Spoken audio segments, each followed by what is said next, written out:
How's it going, my fellow collectors? I am back again with another Hot Toys figure review. This time we're going to be taking a look at the MMS 795 Terminator 2 T-800. This would be the clean version. I believe the last figure we took a look at was the DX46 Battle Damage T-800. So yeah, this is pretty much the same as that figure, minus the battle damage and a tiny change in a few accessories here and there. But overall, it's pretty much the same. So let's get right into it. We're gonna start off as usual with the source information. I have already talked about it several times before. This is one of my most all-time favorite movies of all time. No need for me to repeat myself. We're just going to jump right into the score, and it's going to get a 10 out of 10. All right, so that takes care of the source information. Now we're going to move on to the next category. All right, so now we've made it to the category of packaging. And it's pretty much in theme with the rest of the current Terminator 2 latest figure releases. You know, it's got the whole red glow theme with an image of the figure right smack dab in the middle of the portrait. And then you get the digital lines there in the background. The title there on the bottom left in a metallic finish. T2 Terminator 2 Judgment Day, T-800, 2.0 MMS 795 1/6 scale collectible figure. Get the Hot Toys logo and a movie masterpiece logo. By the way, that 2.0 title, that's inaccurate because technically this is the third version of the clean T-800 from Terminator 2. You know, counting the MMS 117 and the DX10. So yeah, this would actually be the 3.0. And then take a look at one side. You get the T2 logo again on the top. More digital lines in the background. The targeting reticle from the T-800. But this time it's kind of like see-through. And then the T-800 title again on the bottom. On the other side, pretty much the same thing. Except this time you get an image of the shotgun there on the bottom. And then on the top, the T-800 logo again. On the bottom is the Terminator 2 logo. And on the back, you get the Hot Toys logo on the top, and it says produced by Hot Toys Limited. You get the social media information for Hot Toys. Below that, you get the logos of all the retailers that sell Hot Toys products. And then below that, you get the warnings and choking hazards and stuff that nobody really reads. On the very bottom, you get the barcode. And then once we remove the slip cover, you get the window displaying the figure and all of its accessories. And on the side, get the T-800 logo again. On the other side, same thing. On the back, you get the T2 Terminator 2 Judgment Day logo on the very top left. The targeting reticle right below that. And 3 images of the clean T-800. And it's kind of in the vision of the T-800 with the scan lines and the red glow. And then on the bottom left, we get, I guess it would kind of be like a display of the images that the T-800 would be seeing. So it says step up 100%. And then in the middle on the bottom, you get the Hot Toys logo again, Hot Toys Presents, and then you get the T-800 title again. So yeah, that pretty much does it for the packaging. So as I stated before with the 2.0 T1000, not really a big fan of the current theme of Terminator boxes. I definitely prefer the 1.0 boxes a lot better, like the MMS 117. It's definitely a lot better than this. Because like I said in the T1000 review, it reminds me a lot of the DVD Blu-ray covers. Well, I don't know if it was Blu-ray or the Ultimate DVD collection. It was one of those where it came with like a metallic case and stuff, and it just reminded me a lot of that because it was all in like this metallic color with image of the figure in the, the portrait of the figure in the front. So that's why I think that Hot Toys could have done better with the design of these boxes. So as it stands, I'm going to give the packaging a 6 out of 10. So there you go, guys. That's the packaging. Now we're going to move on to the next category. All right, so now we've made it to the category of likeness. And it's pretty much the same sculpt as the DX46, just, without the battle damage. So yeah, it's nothing new. We've already seen this before. I got the same complaints that I had with the DX46. The expression of that he's making, it's too plain. Like he's just staring out into space, like daydreaming or something. It doesn't have those wrinkles on the forehead, like that scowl that the Terminator gives.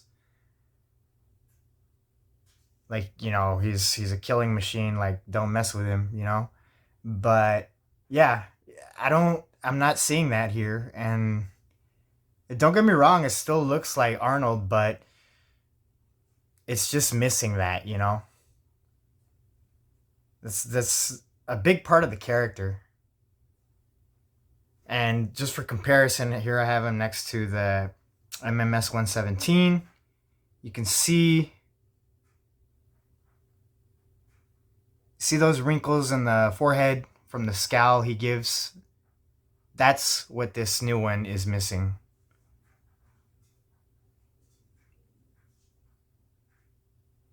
It's just, it feels incomplete without it. And again, the same problem that the DX46 had, this one has too. Whereas the mouth, that I don't think that looks like Arnold's mouth.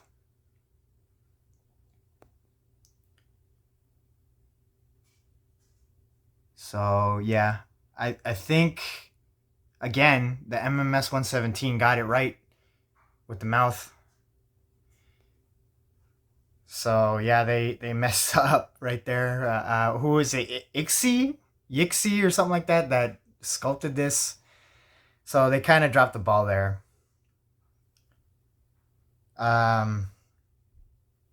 The again, the eyes are just a tad bit too wide. And the eyebrows, they're a little too light. You can barely see them. Whereas over here, they're very, you know, they're how they're supposed to be. They're dark. Yeah. So the only problem with this head sculpt is that it's way too small. So, you know, when you pair him with current Hot Toys figures, it looks like he's got a tiny head. So, yeah. And another thing, they might have put too many wrinkles on the MMS 117 to make him look older, but I don't know. I don't know if that's accurate or not to how he looked during 1990, 1991, around that era. So this new clean version of Arnold, they definitely made him look younger. So yeah. But I think the hair is a little bit darker on the new one compared to the MMS 117, which doesn't really matter. It doesn't bother me.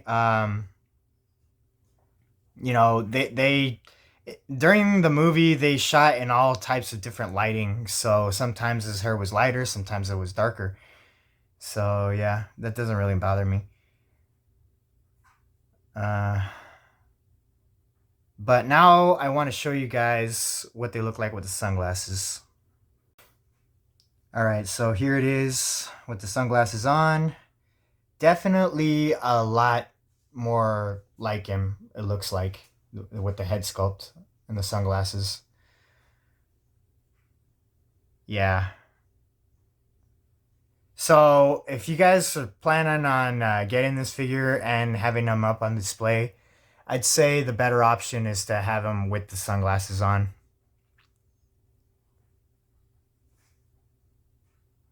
So yeah, and then here's the MMS 117. Also better with the sunglasses on. But I do have to tell you that I think the MMS 117 looks a lot more like Arnold than the new one.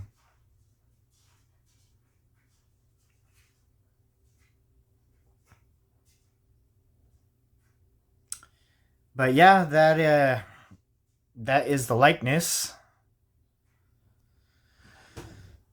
So let me show you guys this pose.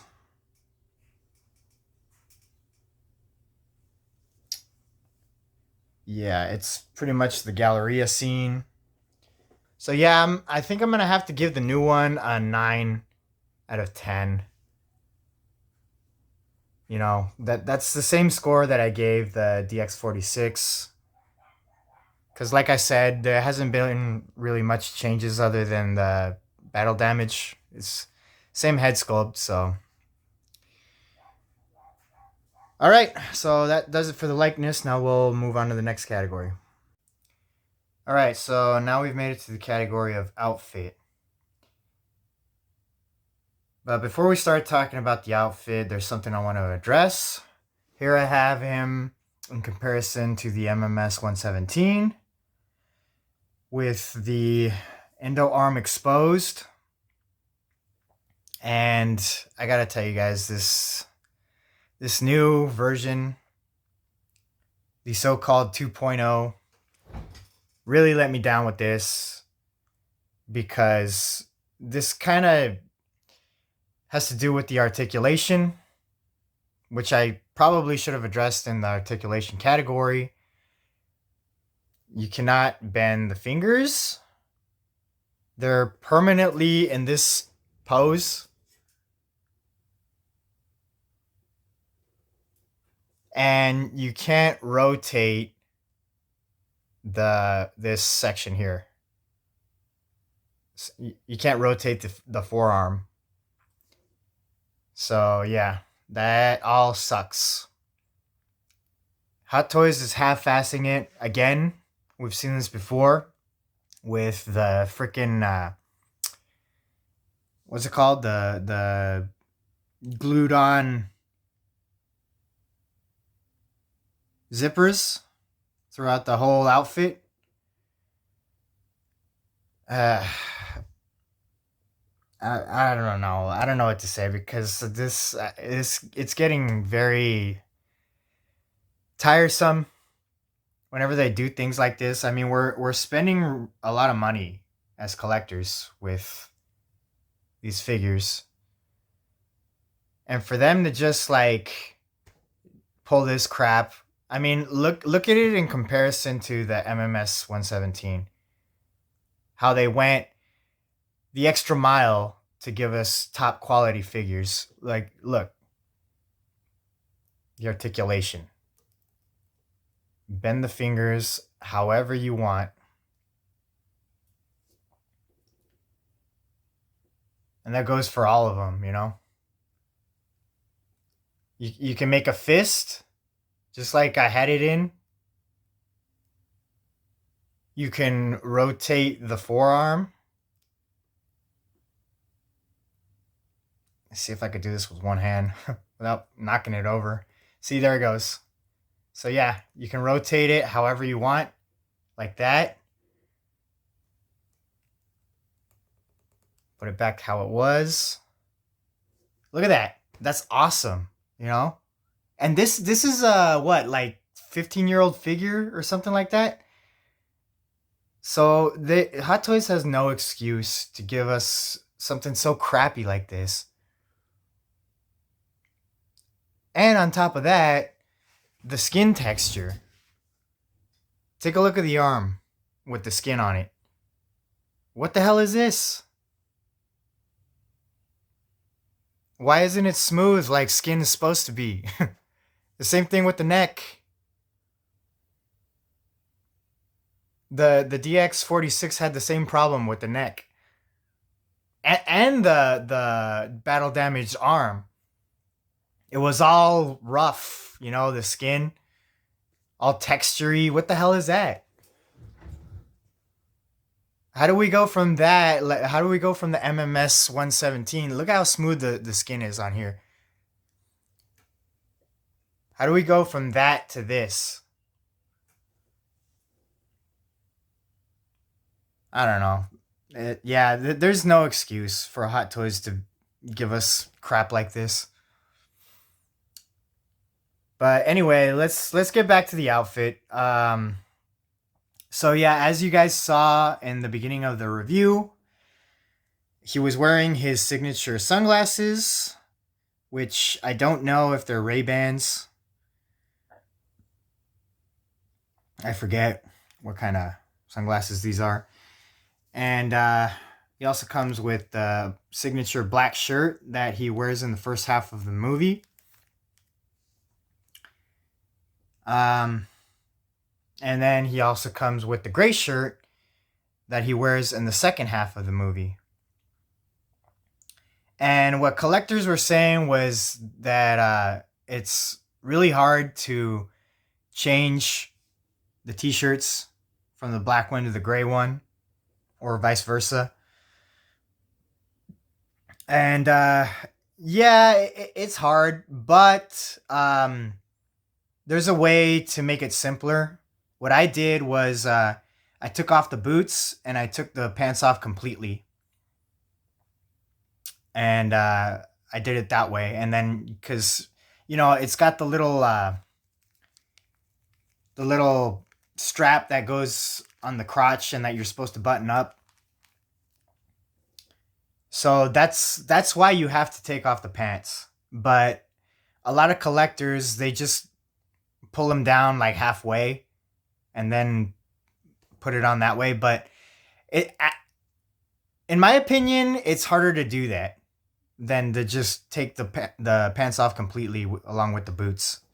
So I just did that. But they were right about one thing. The belt. Do not take that off completely. Just loosen it enough to where you can take the pants off. like almost all the way off, but for the belt, but don't unbuckle it completely. And then yeah, just go from there. And then another thing too, since these arms are removable, take those off before you take the shirt off. That way you don't stretch out the sleeves. Because I was finding a lot of collectors when I was watching their reviews that their sleeves were all like baggy. Because I don't know if they stretched the shirt over the arms in order to put it on. But I found it easier just to take the arms off and then put the t-shirt on. So yeah. And then you can put the arms on after you put the t-shirt on. So yeah. But what everybody was saying, most of the collectors, about doing this maybe once or twice, they are right. You shouldn't do it more than a few times because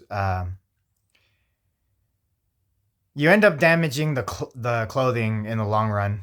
So my advice is just find one look that you're gonna go for and stick with that. For me, I'm gonna keep them in the gray shirt. I'll probably have them in the Cyberdyne look for the most part. So yeah.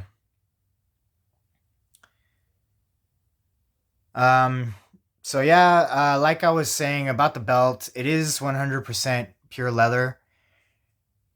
And it's kind of thick. So that's why they advise not to take off the belt completely, because it's kind of hard to put it back in through the belt buckle. So yeah.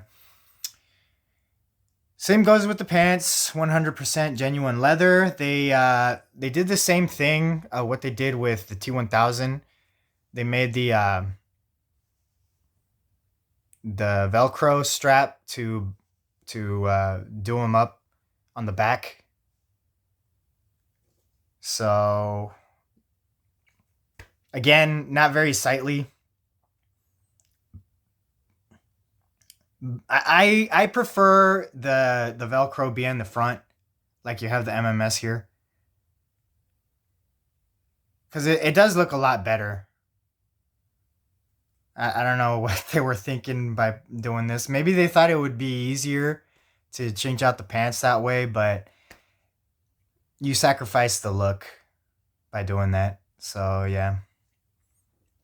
But if it doesn't bother you, if you're just gonna keep the jacket on and you're not gonna sport this look with the endo arm, or what's it called, the microchip from the brain with the hole exposed, if you're not gonna put them in that look, then you don't have to worry about it. So yeah. But yeah, the pants look real good. What one not really complaint, but maybe it's more of a nitpick that I hear a lot of collectors say, that the pants and the jacket don't have any weathering. They're pretty much 100% clean, and like they were just bought, from the store. But that doesn't bother me. Yeah, it is what it is. I still like it nonetheless. So then we're gonna talk about the jacket. This is also 100% leather. It does have some lining on the inside. I don't know about the sleeves. I don't know if there's lining in there. I don't think so, because when you get the figure fresh out of the package, he is wearing these protective plastic covers over the, what's it called, over the silicone arms. So I'm pretty sure it's to prevent from staining.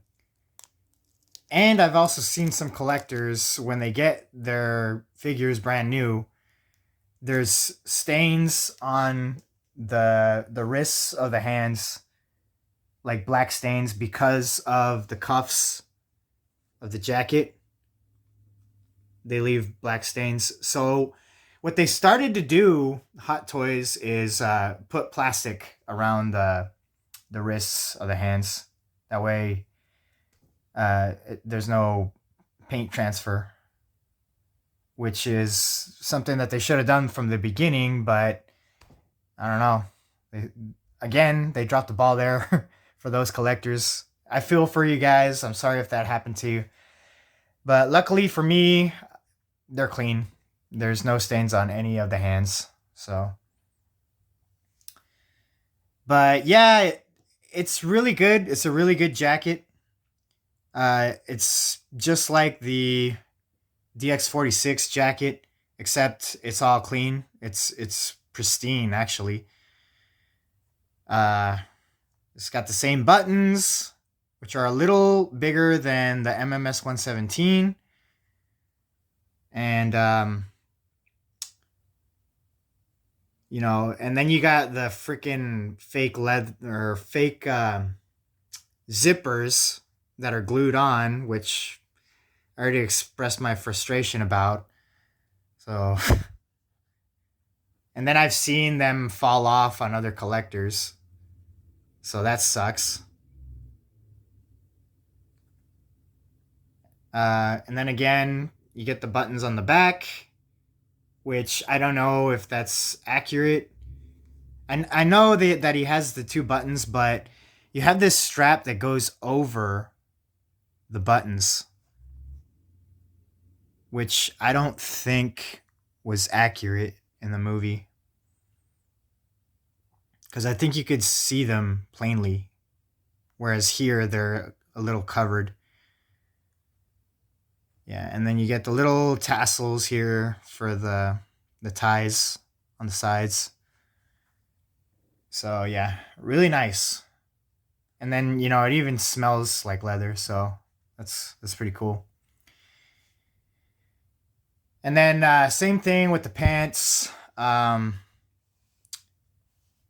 Again, just like the DX46, you get the extra leather piece on the inside. But it sucks because the zippers are non-functional. So, yeah, you can't even zip them up or zip them down. So, yeah, man. I don't know what the hell Hot Toys was thinking doing that. Anyway, whereas on the MMS 117, it doesn't have the extra leather on the inside, but at least you can zip them up and down. So, yeah.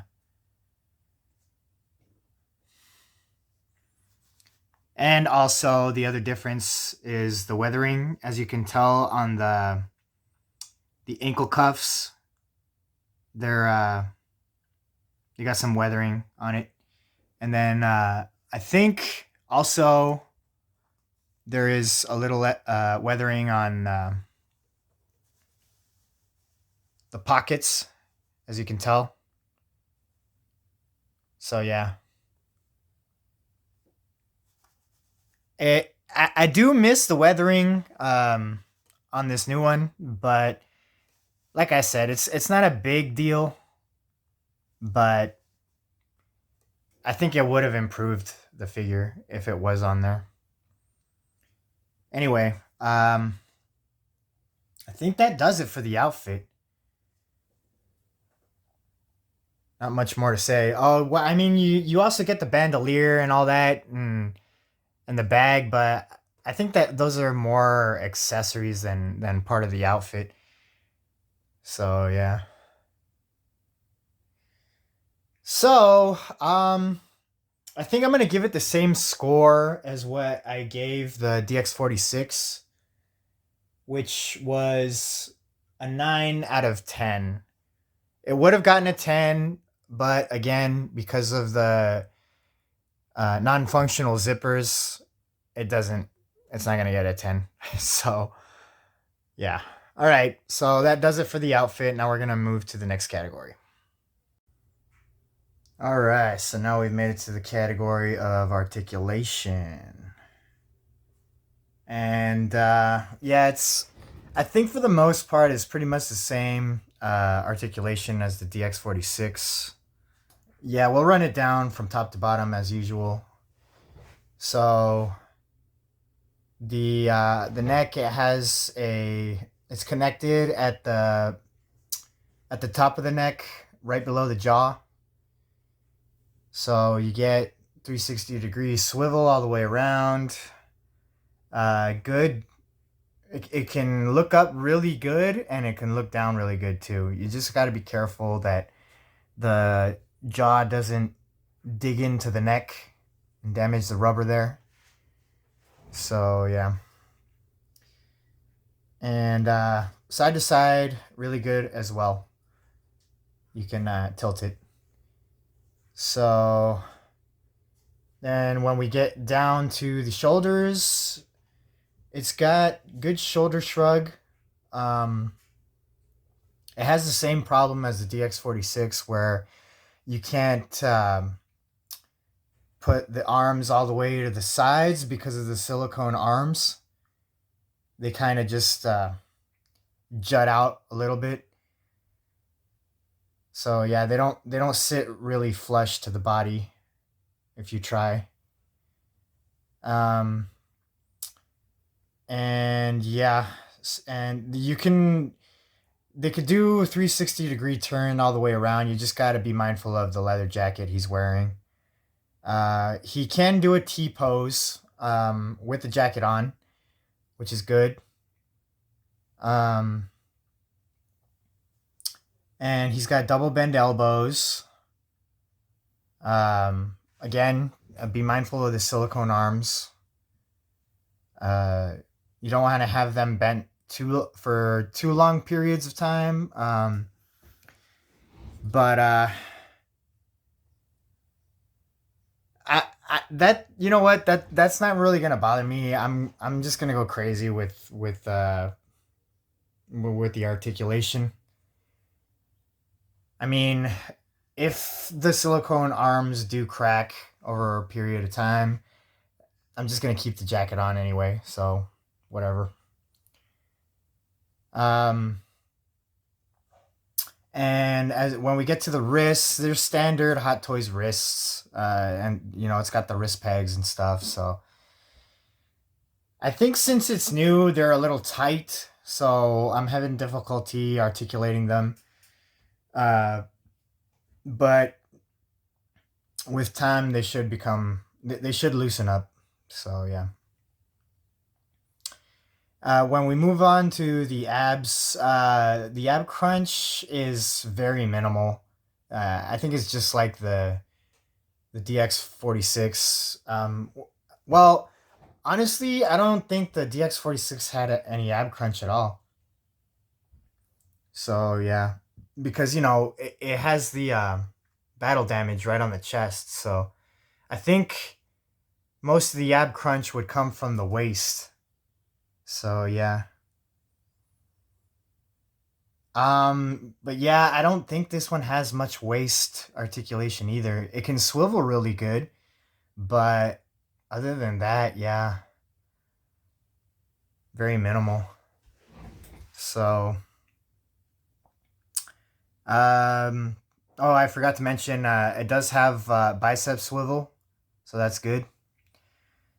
And when we get to the hip to thigh area or the crotch,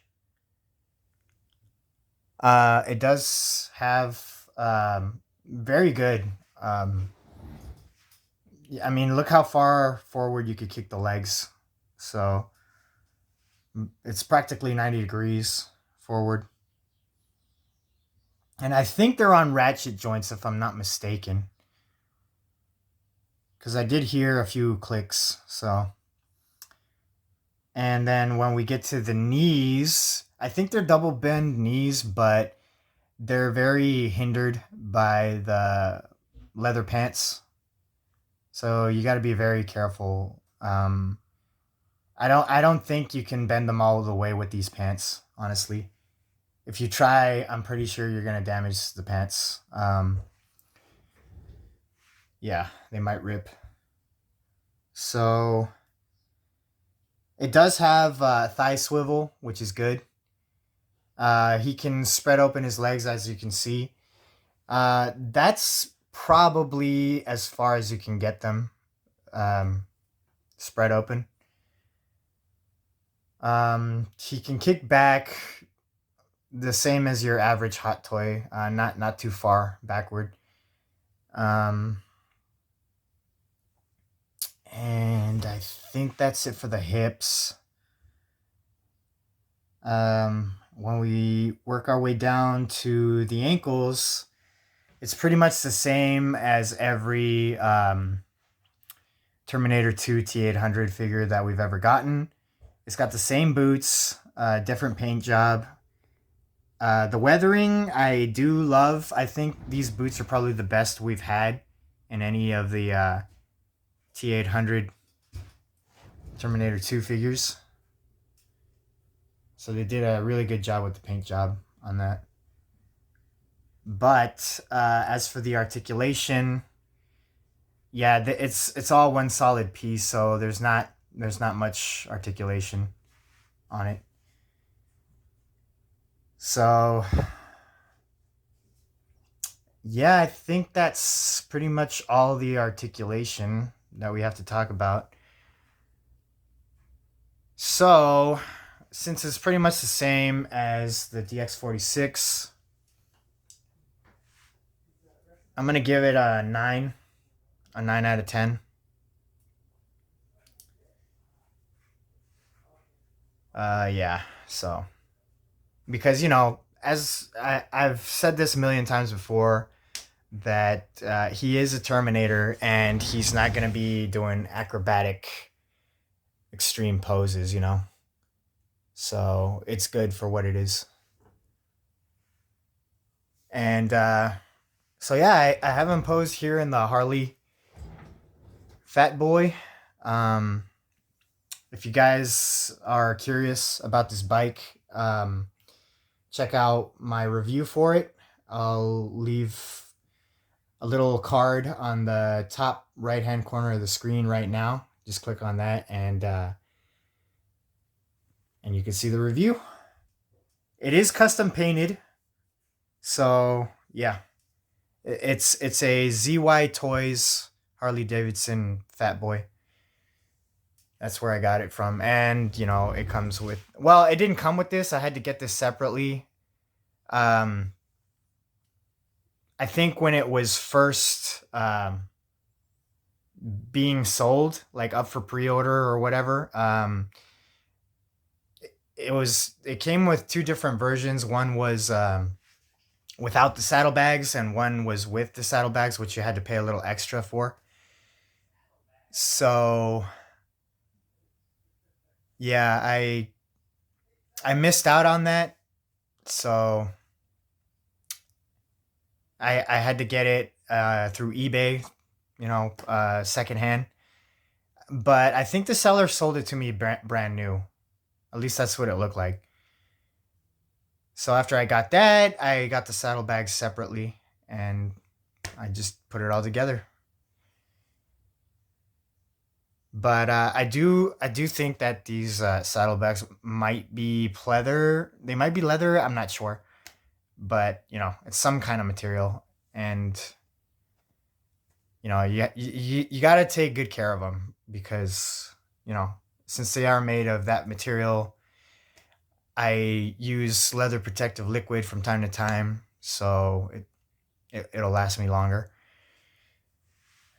So yeah, that does it for the category of articulation, guys. Now we're going to move on to the next category. All right, so now we've made it to the category of accessories. But before we jump into the accessories, guys, just want to show you this pose real quick. So yeah, pretty cool that you're able to do this. The skin flap, the exposed CPU access chamber.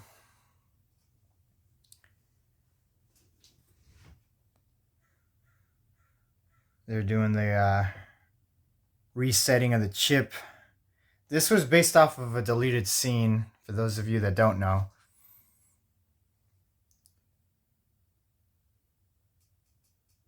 Anyway, let's talk about the accessories. We'll start off with the hands first. He comes with 12 hands in total. The gloved hands, these are pretty much just pure copies of the DX10 gloved hands.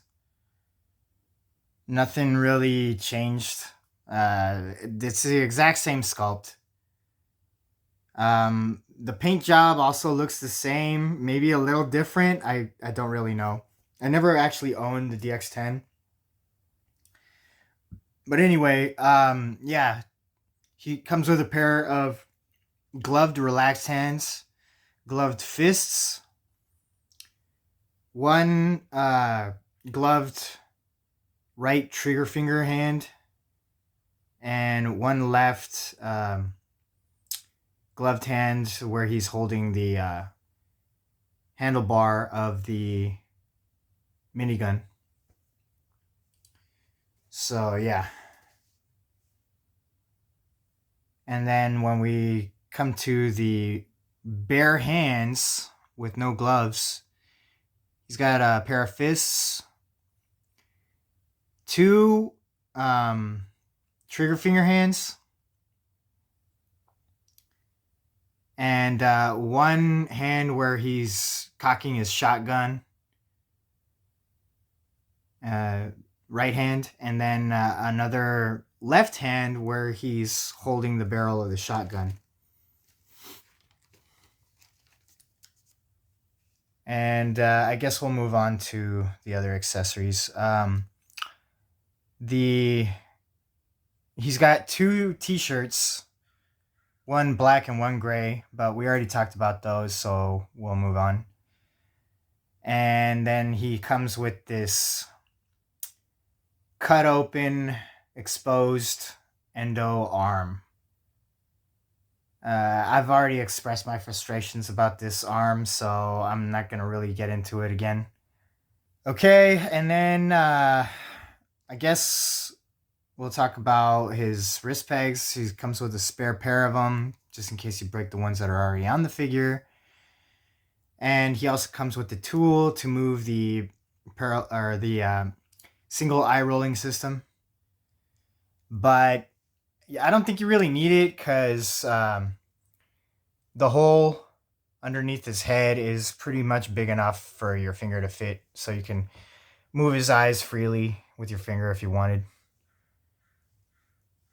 Okay, so let's start talking. Well, there's the hairpiece, where if you're not going for this look, you could just plug up the exposed hole with this hairpiece. And the way they did the seam, you can barely see it. So good job with Hot Toys for being able to do that, hiding it very good. At least I'd say. And then we'll talk about the weapons. So he comes with one duffel bag. Very good, very fine tailored. The zippers do work. I don't know about the this zipper here. I don't know if that works or not. I didn't want to try it because it looks like it doesn't function, but I don't want to try it. I don't want to break it. But anyway, that's basically the duffel bag he uses to carry the ammo for the minigun. Speaking of the minigun, he comes with the ammo belt here, which tucks into the duffel bag. And yeah, so this is an handheld M134 minigun. And like I said before, I never owned the DX10, so I'm assuming that it looks the same as this. I have heard some of the differences, like the button to trigger or activate the minigun. It's supposed to be red instead of black, so I don't know why they didn't paint it. And I guess the wires are missing on the back. So yeah, that sucks. But they did give it a good paint job. There's some weathering, and then you got the back of the barrels here, which are, it's like a hint of red in there. So it looks like it's heating up as he's blasting away. So yeah, so that's cool. So you get that, and then you get his sawed-off Winchester 1887 lever action shotgun, 10 gauge,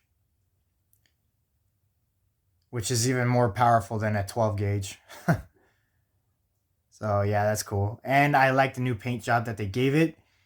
And then it's got some weathering. You can see this, the Winchester symbol there. So there's the symbol. It's on both sides. And it does pump or cock.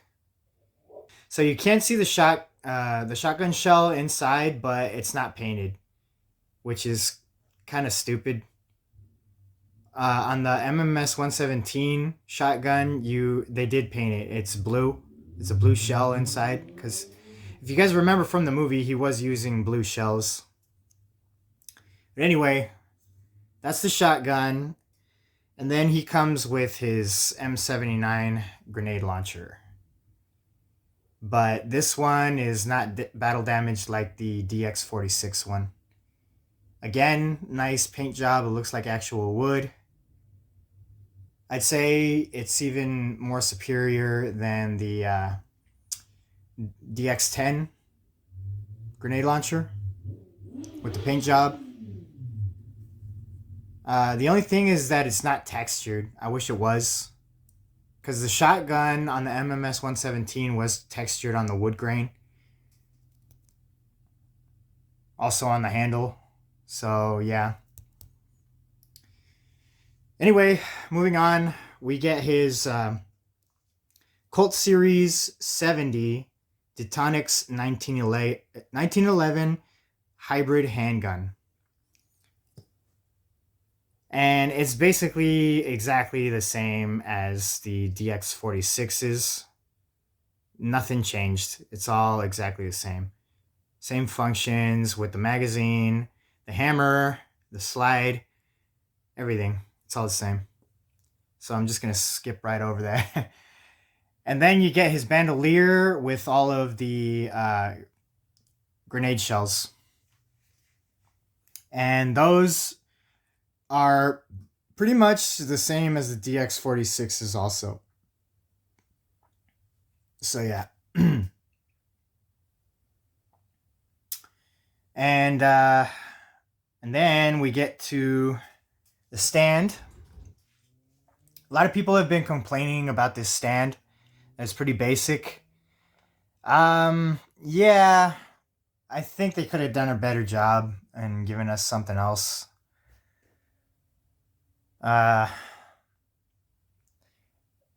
And also, if you're not going to give us a better base, why don't you just give us a regular oval style base? That way it doesn't take us so much room.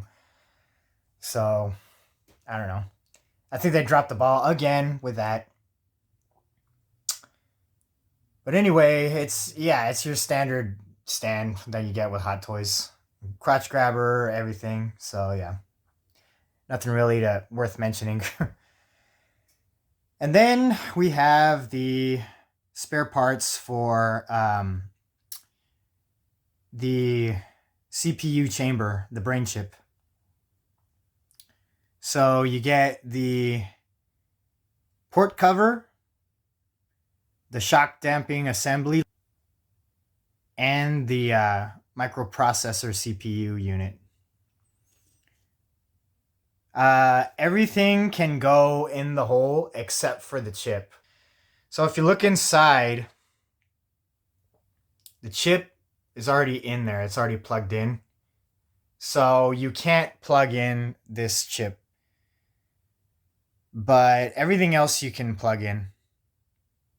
So people are worried that if you plug in all those things, that you won't be able to take them out. But you shouldn't worry, because all you have to do is take the head off and shake them out. That's it. But yeah, that's pretty much it for the accessories. Because of the stand, I think I'm going to give it a 9 out of 10. Yeah, because they definitely could have given us a better stand or a smaller one if they didn't want to give us a diorama display base. But yeah, there you go, guys. That's it for the accessories. Now we're going to add up the score and wrap up this review. All right, so to add up the scores and wrap up this review, guys, this figure gets a 52 out of 60. A lot of things let it down, man. Don't get me wrong, it's still a great figure, but it could have been an even better one. The leather outfit is spectacular, I gotta tell you guys. Awesome. So the head sculpt could have done with some improvements, definitely. And